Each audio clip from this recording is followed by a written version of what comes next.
अस्सलाम वालेकुम my YouTube family, कैसे हैं सब। उम्मीद करती हूँ सब ठीक होंगे। मैं हूँ अनम फ़ारूक। आज मेरे साइड पे आपको बैलून नज़र आ रहे हैं। आज भी काफ़ी डिफरेंट वीडियो है। आज है मेरी हानू की बर्थडे, मेरी बेटी की बर्थडे और उसके पापा की भी। हानिया की और इसके पापा की इकट्ठी बर्थडे आती है। तो आज जैसे कि हम तुर्की आए हुए हैं तो आज हम इधर ही सेलिब्रेट करेंगे। फ़िलहाल हम लोगों ने रूम में बलून्स वगैरह फुला लिए हैं काफ़ी सारे और पूरा रूम बलून से भर दिया है, ये देखें। और चीज़ें वगैरह भी हम लोगों ने ऑर्गेनाइज कर दिया, लेकिन ये कि हम लोग केक ले आए हैं। हम इवनिंग में जाएंगे, केक कट करेंगे और बाहर से खाना खाएंगे।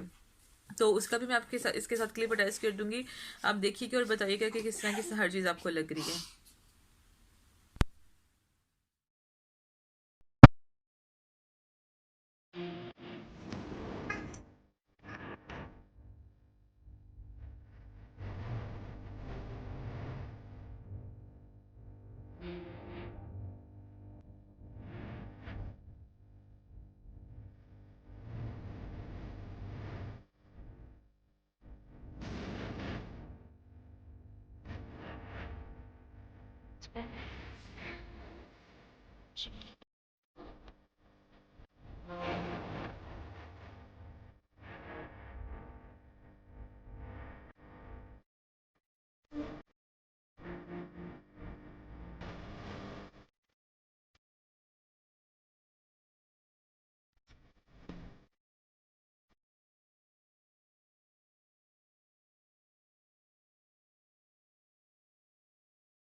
जब हमारी वीडियो पसंद आई होगी, अगर ये वीडियो पसंद आई है तो उसको लाइक शेयर कमेंट जरूर करें और हमारे चैनल को सब्सक्राइब करना ना भूलें। अल्लाह हाफिज़।